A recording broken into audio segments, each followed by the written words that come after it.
Chefs Without Restaurants, episode 62 with Justin KHANNA. Expressing myself through food and having like fun dishes that, just make people happy in whatever way that they're celebrating. I would do those types of experiences on Fridays and Saturday nights, like the nights when people actually go out to eat. I didn't want to have to worry about what is my happy hour menu on Tuesday going to be, because most people know, like, unless you're in like a high foot traffic area, doing something like that is literally discounting your offerings in hopes that people will come in and fill your seats. You know what I mean? You're taking it at a loss on the food side in hopes that people will buy alcohol. And so there's so much of like the food and restaurant and those types of business models and mentalities that just didn't make sense to me. And it just seemed like signing up to a swimming competition where you start by tying weights around your ankles. This is the Chefs Without Restaurants podcast with your host, Chris Spear. Each week, I'll be speaking with food entrepreneurs and people in the culinary industry. If you're interested in learning more about our organization dedicated to helping people build and grow their food businesses, look us up on the web at chefswithoutrestaurants.com and .org, and on Facebook, Instagram, and Twitter at Chefs Without Restaurants. Now, enjoy the show.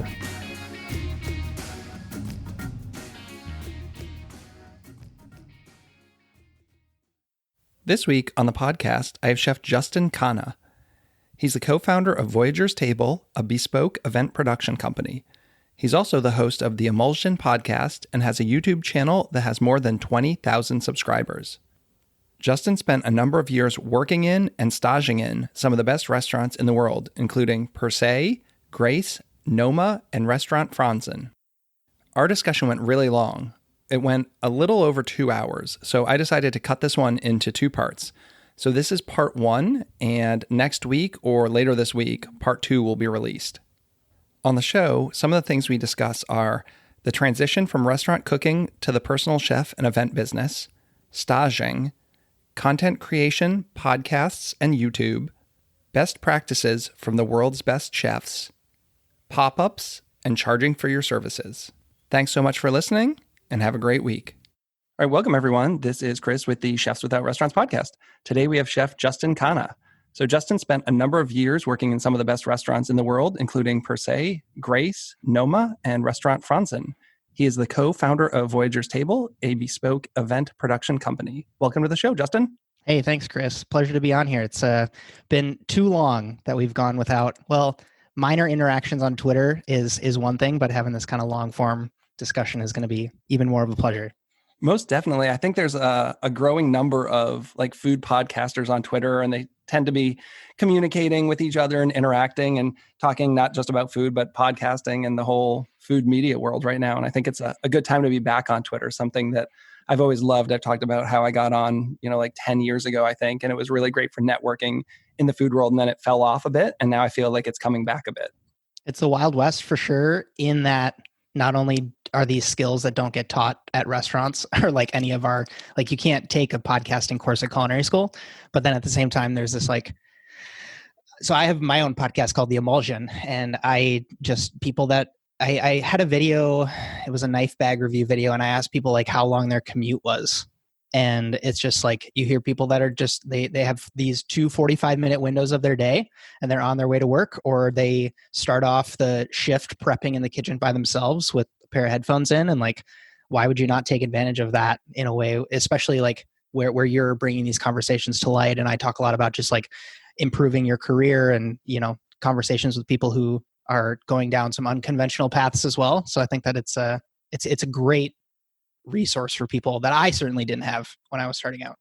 Well, I think one of the things is now you're seeing so many more food entrepreneurs. I mean, even a decade ago, for me, it was almost unheard of. Like I was just starting my business as a side hustle 10 years ago, and nobody was using the term side hustle. I was just trying to figure a way out of my job. But as you have your own business, you also need to be your own marketer, unless you have the money to hire someone. I think the easiest thing is you start blogging, you start doing your own photos, you have a website, now a podcast. I mean, I think it's a great way, obviously, to get attention to your business and what you do. But I also think it's a great way to just network with people. And it's amazing to see how many of them there are. Every day, there seems to be a new just food podcast. Do you listen to a lot of food podcasts? I admittedly don't listen to a ton. Yeah, I don't listen to that many, actually. I mean, for me, it's more about episodes. And I'm sure it's the same with like maybe our listeners. Like I go for guests. So I know some of the better known guests on my podcast, you clearly get higher listens to, or if it's a topic I'm interested in. I think we're all going through the same thing right now with COVID and schedules changing. Like I don't have a commute like I used to. Correct. I used to listen to a lot more, but I'm listening to podcasts that I admire outside of the food space to make myself better at podcasting. Same. I think it's the same way with like food and art. Like I was almost as inspired by travel and art and things outside of the food world. So it's not like just being in an echo chamber of everyone's doing the same thing. So I'd rather listen to the Tim Ferriss show or, Joe Rogan. Like what are these guys doing to build a bigger podcast? Gary Correct. Vee, obviously, all of their things and taking their models and then applying it to my own. Yeah, I think you're also, and I do the same thing. You're probably taking some different insights from episodes of like Tim Ferriss than one of your listeners would take from your podcast. And when I say that, it's like you are the one that's going to be asking future questions. And so you can take a lot from, how Tim asks questions and structures conversations versus someone who wants to learn a little bit more about what it takes to be a chef without a restaurant. Does that make sense? Yeah, definitely. And, you never know who your market is. I think I was thinking if I had a guest on who had a following that like his followers or her followers would listen, but it doesn't necessarily work that way. It's more in like the business entrepreneurship realm. So I'm getting people outside of the food world listening to the show because we're talking about business advice. I've had a lot of candid conversations with business owners, and I don't think they always want their customers to hear that. When there's a lot of struggles right now, especially with COVID. And we've had people come on saying like, I'm barely hanging on and I don't know if my business is going to be around in a month. They don't necessarily want to advertise that to their customers to hear that they're potentially going to be closed in a month. So I'm kind of looking at like, wow, I did this 1 hour show with you, which is basically like a commercial for you. I can't believe you didn't share it on your Facebook page. And then you go back and you listen and you think, oh, maybe they don't want their customers to hear that. They want it to be business advice for other business owners, but they don't want their customers to get worried that their restaurant is going to close. That's a fascinating insight. And then the other thing I was going to share on your point on going for specific episodes, I think that I hope we see it with Spotify. Like I hope Spotify figures out how to do like a great explore style function with episodes of podcasts, as opposed to the kind of like Apple centric. I use Overcast for listening to my podcast where it's like, they'll give you good shows or shows that are getting a ton of downloads right now, but the kind of like curated exploring type of, feature, I haven't found something that is really like super good yet.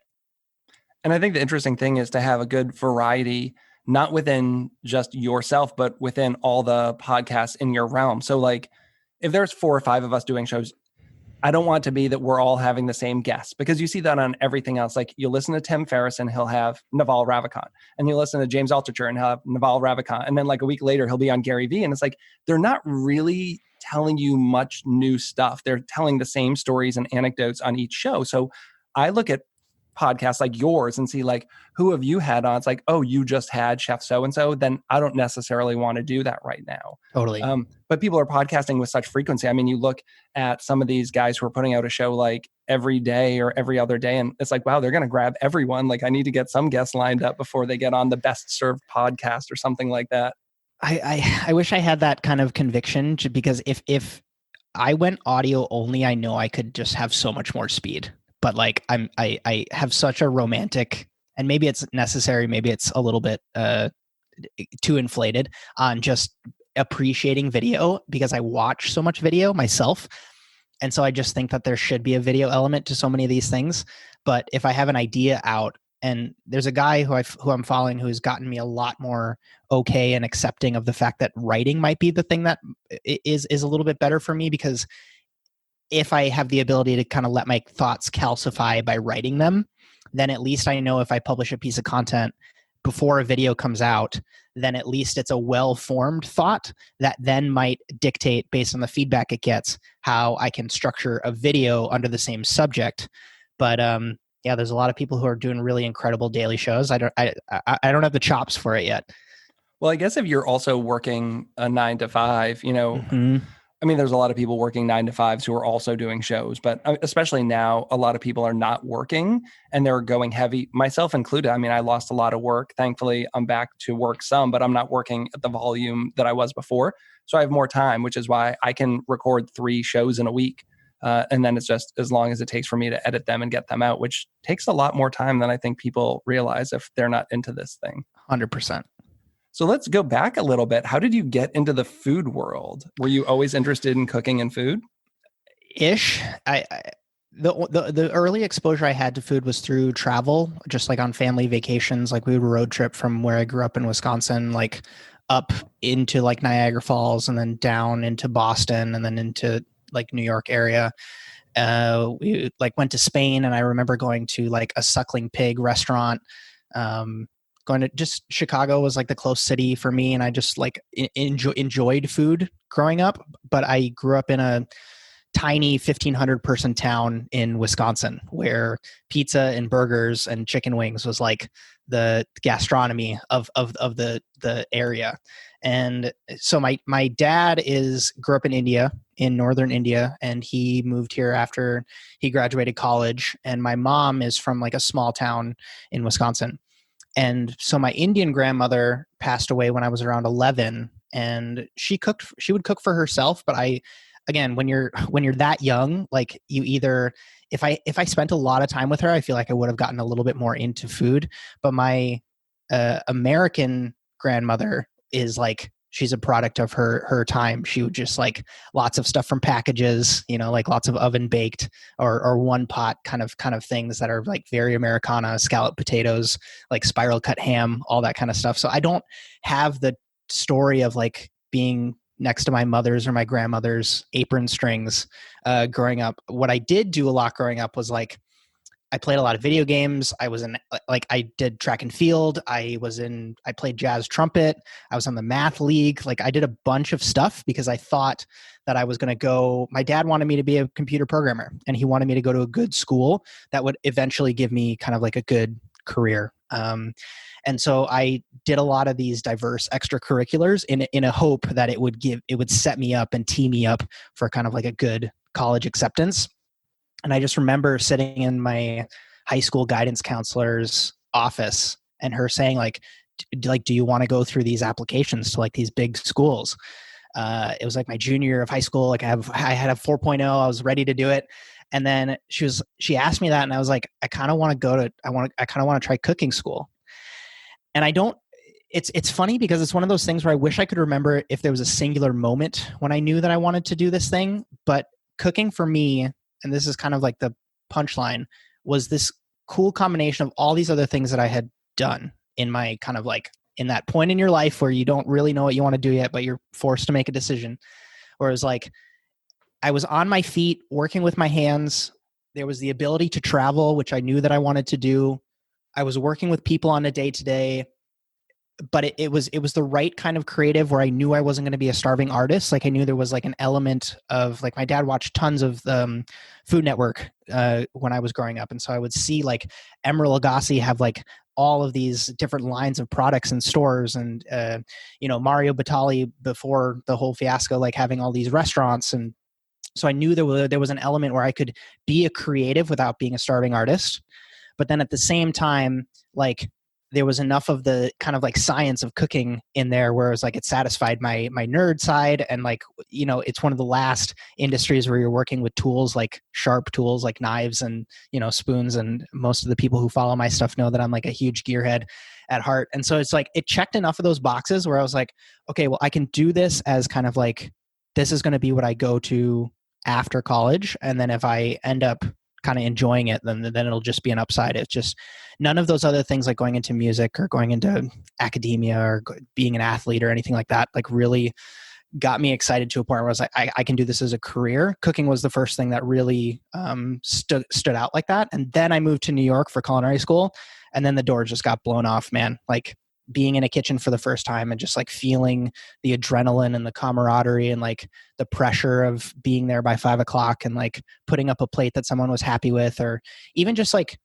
I've always enjoyed those tasks and activities that have immediate feedback. Like I liked driving. Tennis is like one of my favorite sports, whereas like you in the moment, like immediately what you have to do to do better. But then at the same time, it's not something where it's like you're submitting a proposal to a client and you have to wait 6 days before you hear back from them. Do you know what I mean? It's like you either like the egg is either cooked or it's not, and in that moment, like you can either do it again or you get sent home, and for some reason I really enjoyed that. So yeah, I hope that kind of gives a little bit of a foundation. Yeah. And you've worked at some of the best restaurants in the world. I mean, it's amazing. So you did, per se, was your internship for school. Is that right? Yeah. So the funny story there is I really wanted Alinea. Like I remember I'm the type of obsessive that just finds something that they enjoy. And I really just dive deep into like learning all about it. And I remember discovering Alinea right around 2009, 2010. And I just became obsessed with what Grant and the team were doing. Like they were doing things with food that I didn't even think was possible. I thought it was beautiful. I really just got a huge amount of respect for him and his story.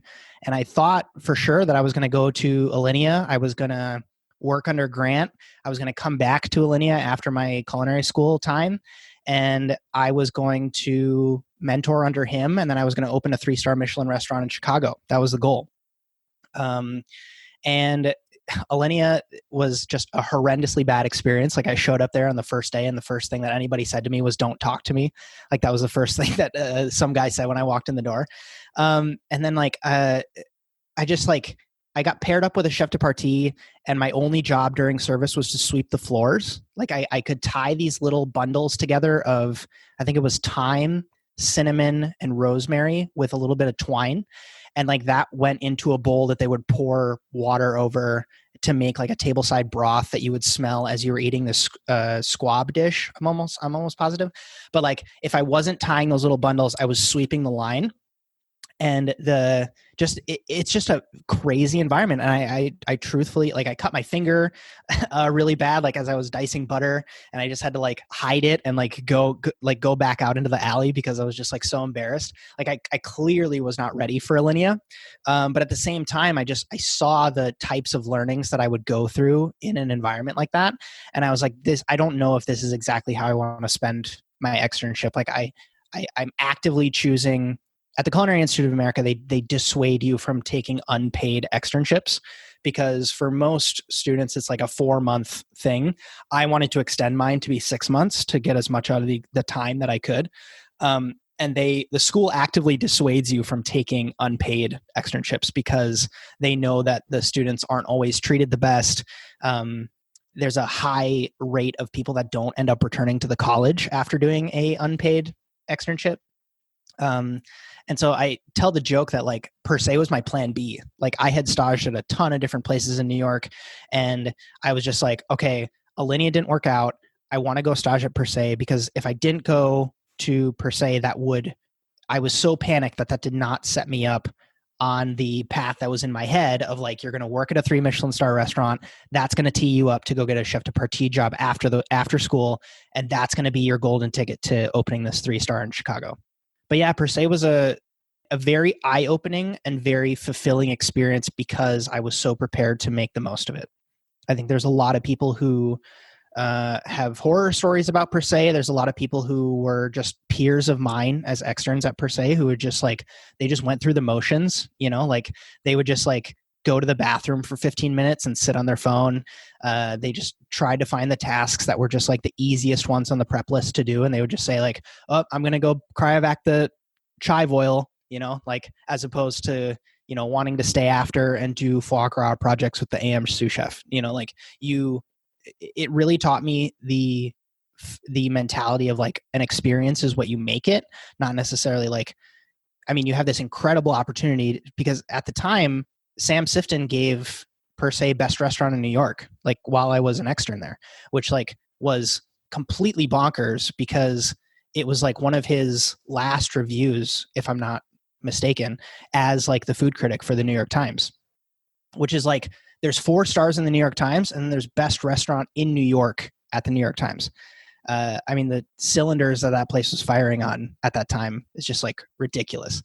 And so, yeah, like that was a really good experience, not just from a network building perspective, because I still keep in touch with a lot of those people that were at that restaurant at that time, but it also gave me the confidence to know what it was like to operate, like to just stand in a kitchen like that and not get intimidated, because like you get yelled at and screamed at, you get called an idiot, like you mess things up, and it's such a valuable place to do it from like the lens of an extern. Like you're there working for free. They know you're only going to be there for a couple of months. And so it's like you have enough skin in the game to take things seriously, but at the same time, it's like not going to completely cripple you where you're worried about it ruining your career if you fuck something up. I mean, internships are such an interesting thing. I had to do one for Johnson & Wales, but mine was like almost the opposite experience. I mean, it was a good experience, but I ended up working at a hotel in Minneapolis. Like I randomly picked Minneapolis because they had housing there, but I got to learn so much because it wasn't one of those places. So I love Chicago. I'm a lot older than you. I wanted to go to Charlie Trotter's. There you go. And I remember they offered me a job, but it was not paid at all. And I would have to pay for housing. So I'm 21 years old. I'm going to have to move from like Providence, Rhode Island to Chicago, figure out where the hell to live, how to pay for it, and not make any money. But I thought that's where I wanted to work. Like when I was that age, that was the pinnacle of like fine dining. And they offered me a job and I had to turn it down. And I think in hindsight, it was probably a good choice. I've heard so many horror stories about him and how he runs his kitchens, and it doesn't align with how I like to run my kitchens. And I don't think I would have been happy there. So I ended up going to this hotel where I was paid. So I had skin in the game there, and they held me accountable. Like I was given jobs. I'm not sweeping floors because I'm getting paid a salary to be there. But I walked in first day, and after introducing myself, they put me right to work and didn't even give me, I had freedom. It was like, we have an event. We need you to do like, a fruit and cheese tray. Go do it. How do you want me to do it? Oh, well, you're a chef. Figure it out. The mirrors are in the hallway. The stuff's in the fridge. Like no one was micromanaging me, Sure. but I was working the line by the end of the week. I mean, it wasn't just doing mundane prep stuff. Like I was on hotline. I was creating specials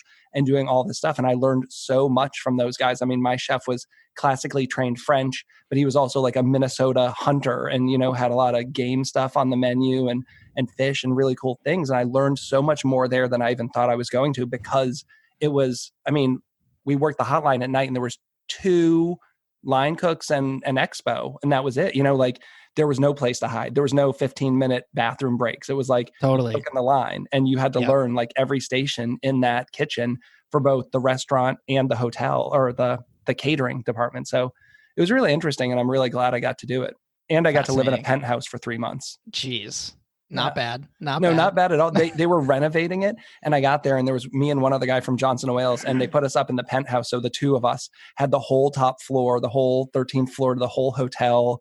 It was a pretty sweet time in my life to be 21 living in a hotel in downtown Minneapolis. Yeah, there's some ridiculous opportunities that come. I almost, if I wasn't going to go to find a job in fine dining, I remember it was like 2 weeks before our graduation, some guy randomly came into our university. I was taking a front of house class, and he was looking for a chef to do a Mediterranean yacht program where like you just cook for a family of 7, I think, on a yacht that's just going to cruise the Mediterranean for like 2 months. And it happened to be like 6 weeks after I graduated or something like that, like perfect timing for me to just like clear all my stuff out of New York and then go, spend some time on this yacht. There's incredible opportunities in this industry if you're just like, you turn into a yes person. You know what I mean? Absolutely. So working at all these restaurants, what were some of the things that you saw that all the restaurants did? Were there some best practices that amongst all these restaurants they were doing, and things that you still see as positives? Because there's a lot of things that all restaurants are doing that I think we need to be doing away with. But what were some of those things that you just noticed all the places were doing? Anything? Yeah. So I do need to add a caveat, because there's a common practice that's thrown around that is like, if you stage somewhere, don't say that you worked somewhere. And so I worked at Grace and French Laundry and Lise Verkit, but I staged at Franzen and Noma, and I did my externship at Per Se. So I want that to be like on the record, because I know that a lot of people like don't like when those things are conflated. And I just like to be fully transparent on it, because it's like, the places that I list, it was not just like I went in for a day and like I left. Some of these were like longer term stages, but yeah, I just want that to be on the record so that people don't get it conflated. It's just hard when like I worked at this restaurant on the west coast of Norway for this half Norwegian, half American guy who just got covered by Gordon Ramsay on his show as like the guy who's doing it on the west coast of Norway. But I say Lisvaka and nobody knows what that place is.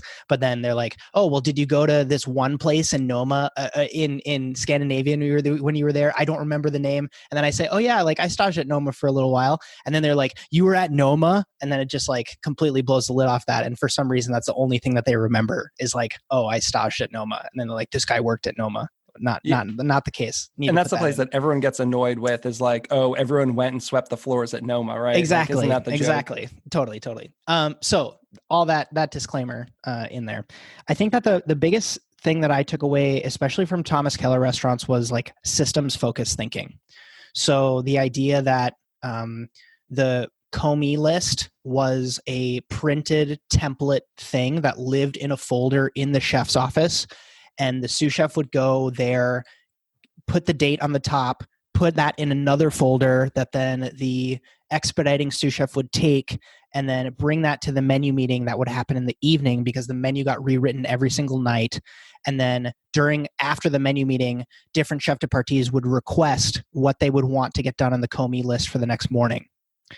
And just that idea of like organizing how you prep things was completely opposite from what I was used to from my first restaurant job, which was like working in what was called a World Bistro in the tiny town in Wisconsin where I was from, where it was like, if you needed to make demi, you put it on the whiteboard, you know, like that's what that was the system, you know what I mean? Because it was like, there was only a couple of us and that was the communication pipeline by which we communicated to each other. We'd write it on the whiteboard. Same thing with recipes, you know, like if you're making black olive puree, there's a recipe that's scaled in grams to how to make this black olive puree. And a lot of times, like there is in that recipe, and I use the black olive one because it requires you to soak dried olives in advance before you make it. And, you know, there was a thing amongst us chef de parties where there was a hack where you could compress it in the cryovac machine to soak them a little bit faster when you would forget. But just the idea that like, if you knew black olive puree was going to be on your recipe, it wasn't just something that like you as the chef de partie was instructed with to make it taste good. It was like you were part of a much larger machine and organization where like the expediting sous chef put black olive puree on that recipe because they knew that if they told that to you at 5:05 when you passed up your components for that dish, they knew what components they were getting. Do you know what I mean? And that is necessary when you have 10 dishes on a tasting menu that change every single day. You have to have those systems in place. And so just like organizing recipes in that way, like I really took that away. And, you know, the chef de cuisine at Franzen was a line cook at Per Se for a while. And so it's like in the same way that you bring up Charlie Trotter, like you can draw these lines back in the lineage to see like where these either mental models or systems or ways of organizing came from. There's other little things, right? Like there's a lot of big, I don't know if it's big discussion, but like people debate about cutting the tape. And do you cut tape as a way to make things look cleaner, to slow yourself down, to aesthetically have your prep look pleasing, or do you just kind of like barrel your way through it? I think what often gets conflated is like, oh, you're just doing it because you are super OCD and you need all your lines to be straight. But I think anybody who's worked at a Thomas Keller restaurant knows how much green tape they go through because like the pass gets taped down. So you put white linens on the stainless steel countertop and then you use the green tape to like affix it to that so that when you put the plates down, it doesn't produce this like big clanging noise. But during the service, like you have sauce and chives and stuff that gets on this linen. So then at the end of the night, the tape comes off and then the linen just comes off. But by cutting the tape in that way, you make it so that when the guest comes in to see the kitchen, it's like, it just looks a little bit more pristine. And then I worked for a butcher shop right before I moved to Europe, and it was a guy who used to work at Meadowood, which is another 3-star in like the Napa area. And he told me that the quickest thing he can do to make a walk-in look better is to go in and write all new labels and, cut the tape and put them on the containers, because it's just an immediate like an exhalation when you the containers might not be fully consolidated, and the things might not be on the right shelf where they need to be, but like when the tape is torn, it just adds this extra element of like things are kind of skewed and a little bit ripped and like out of place. And so that was very interesting. That was like a takeaway of those things. I think just overall cleanliness is something that catches a lot of people who are going from a place that does not execute in, wherever that tipping point is, right? Where it's like, whether you call it Michelin, whether you call yourself a fine dining place, whether it's you have a tasting menu or not, I think that there's an element of, I call it on my channel, total station domination, where you just like, everything is so in its place from I have my tweezers that sit on the kind of like the left side of my bain marie, because when I spin around after I open my low boy, I can like go and grab that. And if there's like a little bit, I actually have a folded towel in front of that bain marie, because I know that the tweezer will kind of like drip 2 drops of water onto the countertop. And so I have that towel there to like catch that water as it's like coming out of the thing. And it's just like, it truly becomes, in the same way that you hear about any of these like great athletes who have like this routine that they do before they like go onto the court so that they can perform in this way. That really stuck with me. And I really I geek out about that stuff. Like I loved, again, back to like things that I grew up with. Cause listen, man, like I'm 5'11" with my hair spiked up like this, like I'm not a big guy. I like a little bit of coordination with like tennis, but like I have to be tall to be good at tennis. So it's like, I'm not going to be an athlete, but I have this intense love for kind of like going out there and performing and doing a good job under pressure. And so like cooking was the space that was the first place where I was like, okay, like I can actually do something like this. And so that's why I really kind of leaned into it like that. But I think, those 3 things I would say, like systems focused thinking, little kind of nitpicky things that seem like they're just like little flexes or they don't actually matter, like cutting the tape, and like overall cleanliness, total station domination. Like there's a lot of kitchens where you don't break down during the prep day, but like I can distinctly remember staging at Alinea, and right before staff meal, like you completely break down the entire kitchen. Everything gets taken off of the countertops. You scrub the counters, tops, and the sides. You scrub the floors. You completely take everything off of the stove. And that sets you in a good headspace to go into service.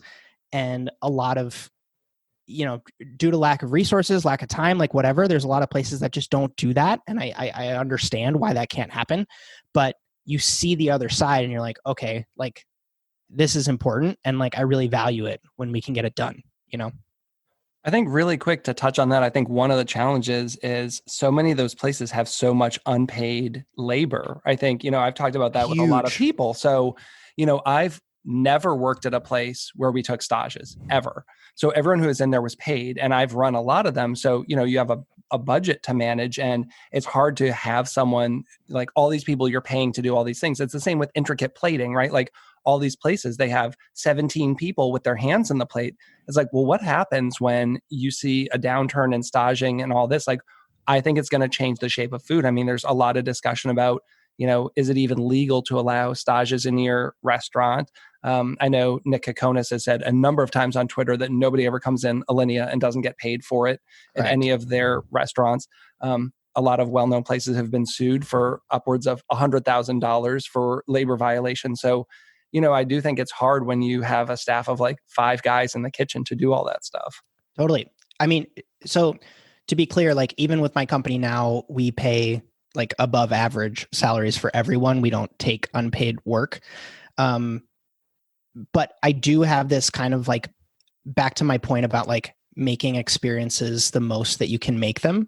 I think that there is an intense value in, and I think you and I both follow Gary Vee and D-Rock, where they're just like super into pushing working for free, just because the access that you can get when you're not asking for any sort of monetary compensation, which is a resource that everybody's trying to juggle, right, can often give you greater access than you would have based on whatever credentials that you're able to present that person. And so I'm semi an example, right? Like the first couple of years of my career, like I worked for free, but I eventually was able to turn the experience and the networking and what I saw and what was interesting to me into a paid position, which then benefited me in the long term. But I hear you, man. Like there's a lot of people who just like, they work. There's a guy that staged with us, and he just like, he worked for free for honestly like 4.5 years. Like he would just travel the world staging, like, and he didn't know how to do anything. Like he was really good at prepping, but he didn't necessarily know how to cook, which was a very, very interesting thing. But I hear you on the realm of people not having those resources. But I think it doesn't necessarily have to be something where like you take everything from these places and you try to emulate it, because you have to have the wherewithal to see, I don't have 40 people on staff, but you can take some of these principles and see like, what if we just like cleared off the counters before we went to go eat staff meal, or like other little things like that, where it's like, you don't have to take it to the complete extreme, but what are these kind of like system focused thinking? I think all of us can do that regardless of the size of our organization, you know? And I'm not opposed to the working for free. I think it's when you're being exploited and you're not learning anything. I like my internship, even though I was paid, it was an amazing experience. And I would have still done that for free to get that. It's when you're in there and you're just tying bunches of herbs or sweeping the floors, and you're just like, you know, instead of having to hire a dishwasher, they're taking this free kid and having him do that. Like if you're going to be working the line and coming out with tangible skills and learning organizational skills, I'm all for that. Even at my age, like I tomorrow would go stage at a restaurant if it was someone I wanted to work there. If I wanted to go and learn, I would go work at per se, you know, just to have that experience. But I'm going to get something out of it. Totally. And that's an interesting point. I don't necessarily know if we think the same on that, because I think that if you are getting to the point where you are working a line style position, like you're on the line cooking a piece of fish, plating the entire dish that's coming off of a station, and like it would be a real detriment to the restaurant if you didn't show up to work that day. And you're doing that for free. Yes, you're getting a ton of experience, but like I think that if that is the situation, you should be being compensated for that. If I randomly missed my subway train heading into Manhattan to do my externship at Per Se for one day, the restaurant would get by just fine. You know what I mean? Like I was there observing and learning, but I didn't technically have all that much responsibility. Like it really would have sucked if on Friday the inventory for the walk-ins didn't get done, because then the sous chef would have actually had to do it, because that was like something that got delegated to me, you know. But like I was there in a learning style environment where I was observing. I would help with some things because like I wanted to get my hands on the stuff. But I think that that's a little bit of that delineation where it's like, if you really truly are providing value to an organization, then I don't think it's that hard to ask for compensation in return. But then, you know, you see all these, like, what is the excuse then of like people who have a 17-person team on staff that's plating like the super intricate salad, where it's like, it takes so many hands to make this come together. If all of those people didn't show up on the same day, yes, it would be a detriment to the restaurant. But I think that's where there's a little bit of a difference. I mean, there's a lot that goes into this conversation, because I've thought about it a lot over years, but like in relation to what culinary school costs, because I know someone who staged all over the world, and that was like their money instead of going to culinary school. When I look at, you know, spending $100,000 to $200,000 in culinary school, it would still cost you less in money if you had to pay for rent out of pocket for a year or 4 years or whatever, and still had these experiences. So like someone after 4 years, are they better trained to cook in the real world in restaurants if they've even just staged at Noma, Grace, Per Se, Alinea, whatever, versus 4 years in this weird bubble of Johnson & Wales, CIA, whatever. So, Correct. you know, you look at it both ways. And I know people who've exclusively just done staging or working for minimum wage or something like that and have come out very much more successful than people who went to culinary school. Because then you have the opposite. Like I have a bunch of people who I worked with at some of these places who are just, they've been there for 7, 8, 9, 10 years. And it's just like they enjoy it because they get a level of respect in that kitchen where it's like they're not having to earn their respect because they've had a certain amount of tenure, which is amazing. Like they've been committed to that organization for a while. They know the ins and outs. You know, they probably have great benefits and a 401k plan and all this stuff that's going on with the restaurant.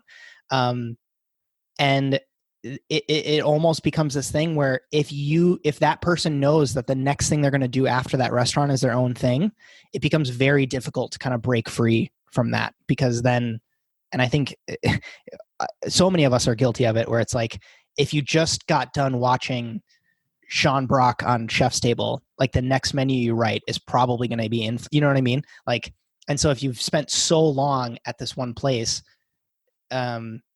it's a balance, right? Like you have to change things up to continue to like inspire yourself, especially when you're like this moldable kind of piece of clay in the start of your career. But yeah, it's very interesting. So you're not working at a regular restaurant right now. So Correct. all of these years in restaurants have taken you on a different path at this point. So what does your day-to-day look like where you are? Totally. It was when I was working in Norway, I was a sous chef, and it was getting ready to be time for me to move back to the US. And I told my chef, Christopher, I said, I think it's going to be time for me to go. And like I said, I gave a year notice, and he said, what do you want to do in these last 12 months while you're here? What do you want to learn? And one of the things that I told him was like, I really want to look at the books. Like, I really want to look at the numbers. Because a horror story that I tell on I think it was a Patreon stream podcast. If anybody's interested in getting the juicy details, I do tell it. At Grace was that they stopped paying us overtime. And so I just remember looking at one of my paychecks, and it was just like abysmally low. And I remember Curtis Duffy taking all of us chef de parties into the private dining room and telling us, like, apologizing and saying he didn't know that we weren't getting paid. And there was literally like 30 of us on the team. There was like 15 cooks, 15 front of house, basically. And to me, I was just like, how are you the business owner, but you and the general manager don't know? Like, there's one person doing payroll. It's one lady. Like, I know her name. Like, I can point at her. She's right over there. It's not like we outsourced it to like this firm that was like doing payroll. And so I was just so confused as a young cook of like, why does the chef not understand this part of the numbers? That was my first instance.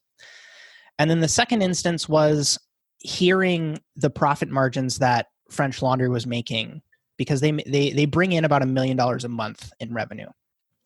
And to see the amount of money that front of house was making versus what back of house was making, and this was back in 2013, 14, basically, was also very perplexing to me, because I was like, you're bringing in so much revenue, but I'm making $8.25 an hour. And so that was very, very confusing. And I didn't really understand, and I didn't have enough experience. I didn't know. And so when posed with the question of like, what do you want to learn? What do you want to see?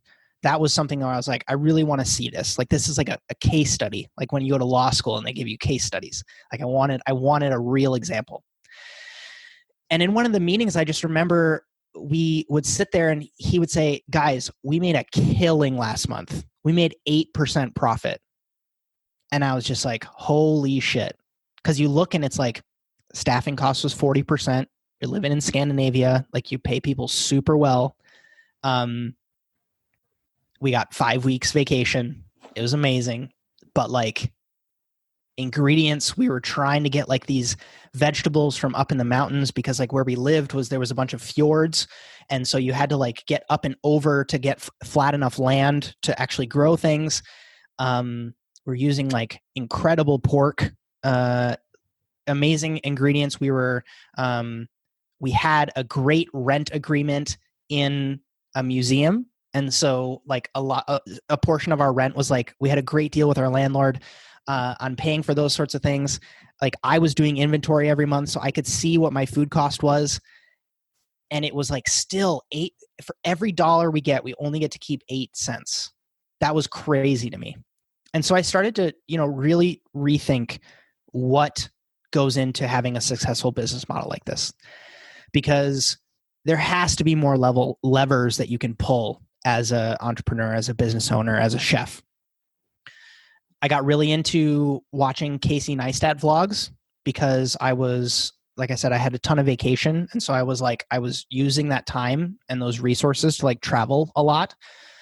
And so I got into watching him, which led me to some other YouTubers, which eventually led to me watching like Tim Ferriss stuff.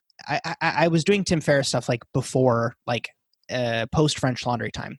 So for timeline for people, it was culinary school, Grace, French Laundry, Norway. That was the chronological timeline.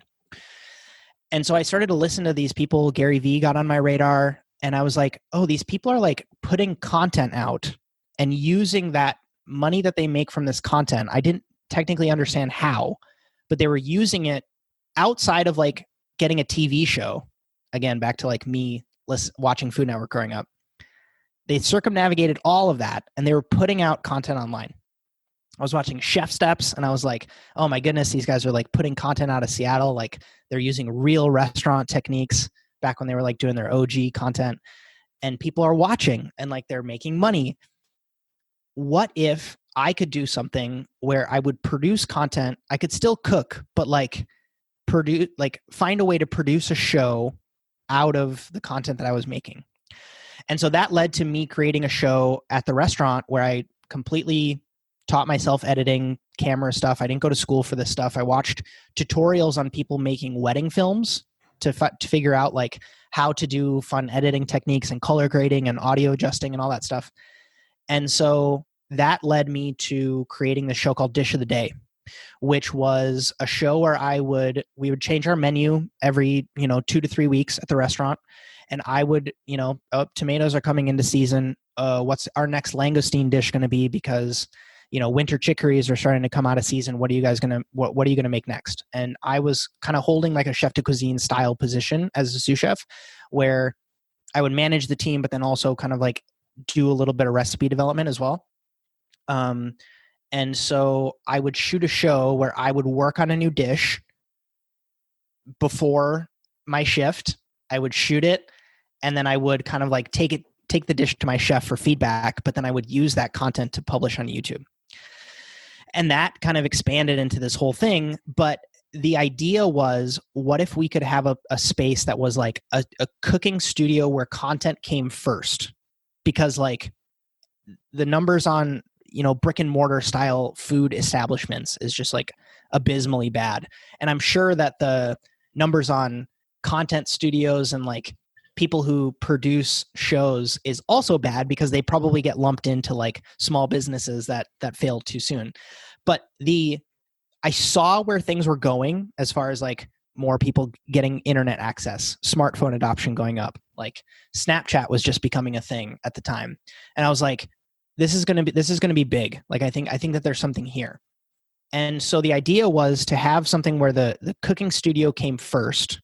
And for full transparency for everyone, I'm not there yet. But the cooking studio where you create content, where Samsung comes to you and says, hey, we have this new, like Samsung comes top of mind because they just released phones today. But like, we have this new phone that came out, and we want to show how you can prop it up on your countertop and cook recipes off of it. Where are we going to shoot that? I would prefer they come to me with all my years of cooking experience, and I can cook something that then gets filmed that turns into a Samsung ad. That pays my bills.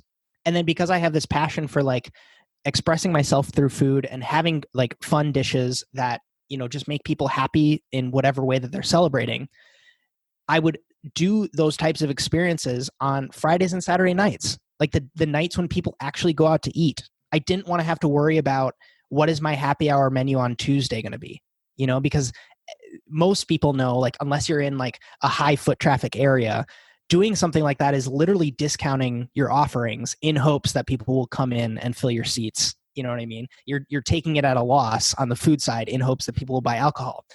And so there's so much of like the food and restaurant and those types of business models and mentalities that just didn't make sense to me. And it just seemed like signing up to a swimming competition where you start by tying weights around your ankles. You know what I mean? It just seemed like such a losing battle from the start. And so I was like, what if I gave myself this new set of skills to set myself up for semi paradigm shifting things? But like pop-ups were a thing, man. Like people were doing fun pop-up style things. Next was doing their seasonal menus where it's like every season the menu changes to a different type of thing.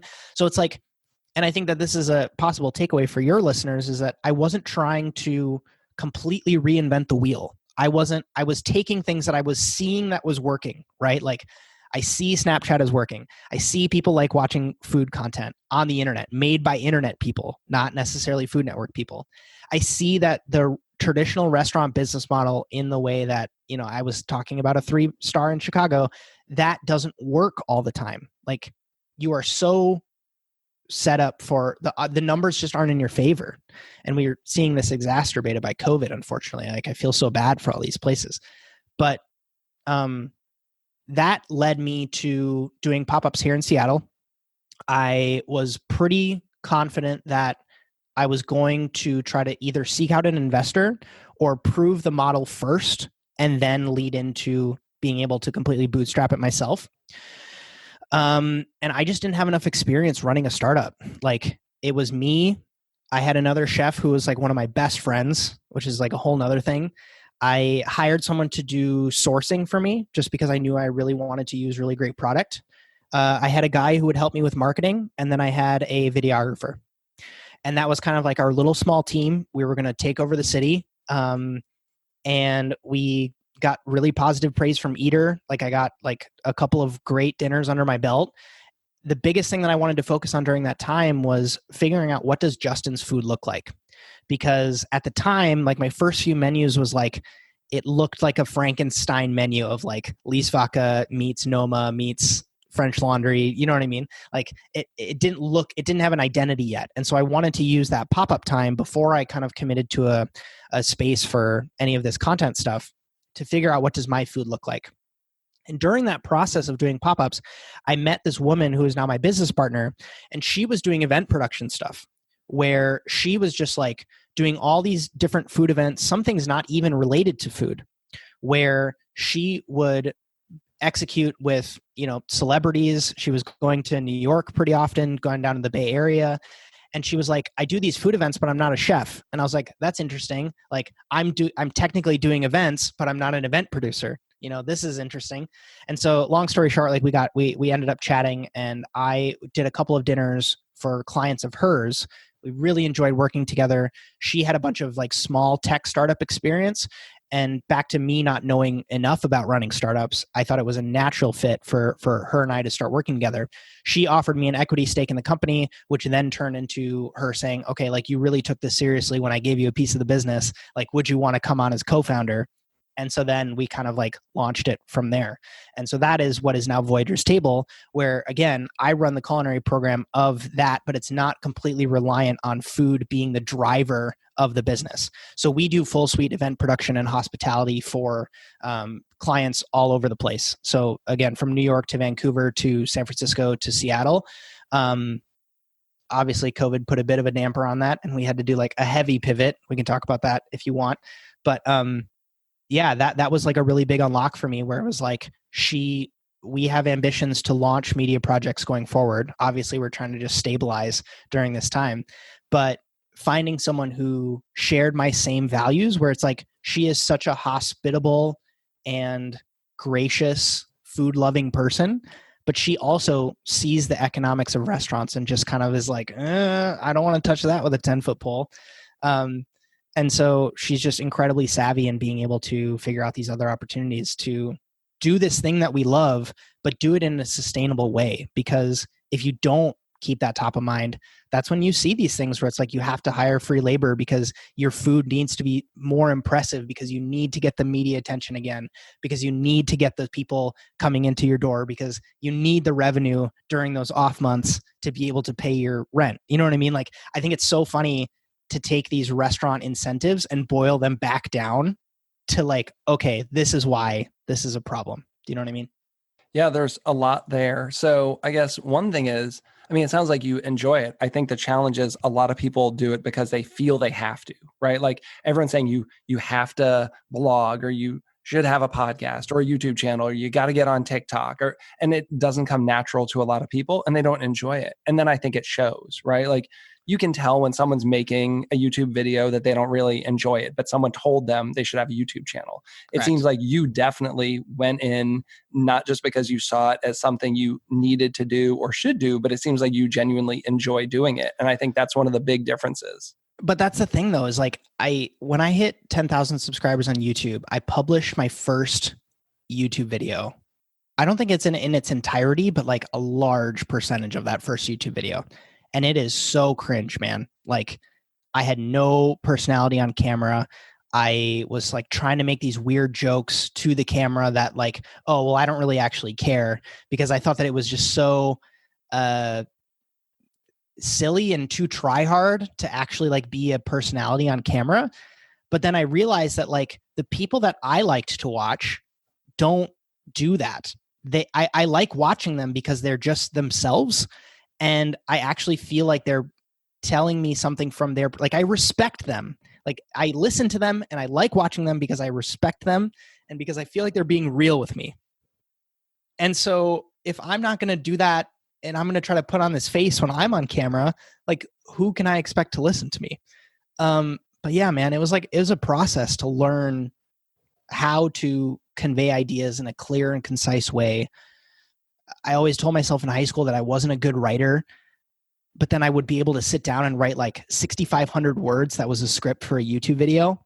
And so it's like, I think there's a lot of people who have these negative points of self-talk with themselves just because either someone told them that or because that they just had I use the analogy from Italian Job where the guy says, I had a bad experience. Like, it's the same thing. Like what in your life made you think that was it a school presentation where you had to make a video and you sat in your desk and you blushed a little bit when you had to hear your voice for the first time? Like, what happened that makes you so averse to this thing that everybody reached for first when they had to shut their restaurants down? You know, like people reach for their phones to put the word out about things when COVID hit. You know what I mean? Or it's like you have a new thing that you want to tell the world about. Like, wouldn't it be great to have an email list to do that with? And that's where like I get a lot of value from finding people who don't, if you're not a YouTube person, go follow David Perell, Perell. He runs a course called Rite of Passage, and he only talks about writing.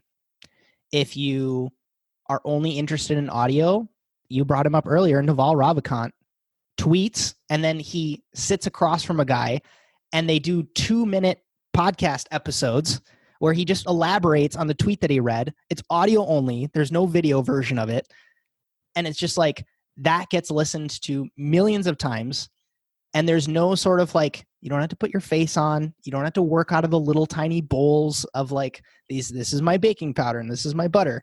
You know, like there's so many, there's so many opportunities for you to share your ideas that scale. That was the interesting part for me with all this content stuff, is that like the fascinating economics of a restaurant is like, if you have 150 seats and you can do 2.5 turns, that's like you are so limited by what you can do in revenue on a night.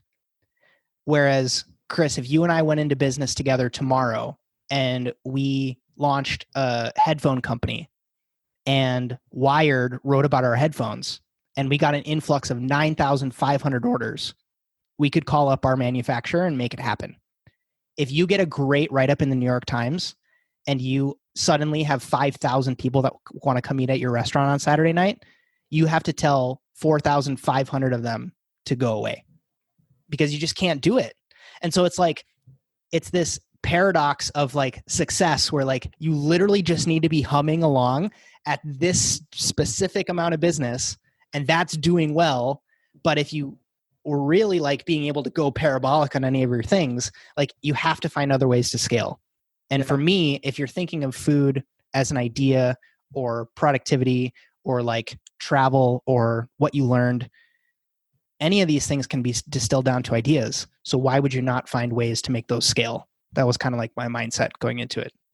So let me jump back to Naval there because I love him. The whole podcast on wealth creation, which is like he called it like tweet storm, Gold right? mine. So Gold for mine. anyone who's thinking about scaling, growing business, trying to be wealthy, I would recommend that. I recommend it all the time, but I love that. For people who don't know, he did this thing on Twitter where it was like a 42 tweets about wealth generation. And then he read it and broke it down into like 42 podcast tracks, like 42 podcast episodes. So you can just go listen to one. The one I love is where he talks about like time and money and, kind of like he gives himself this aspirational hourly wage, which is, it could be $300, it could be $5,000, and says like, if it costs less to, have someone else do it, like if it's going to take you 2 hours to mow your lawn and your time is worth $300 an hour, you can get your lawn mowed for less than $300 an hour. Pay some guy $60 to mow your lawn and use that hour to build something great. You're not going to build that thing that's great by eating away at your day by doing all these stupid little chores. And I think that's what so many people in life do. And it's really taken a lot of effort or a lot of work for me to kind of figure out what is worth paying to have done so that I can focus on the important work, right?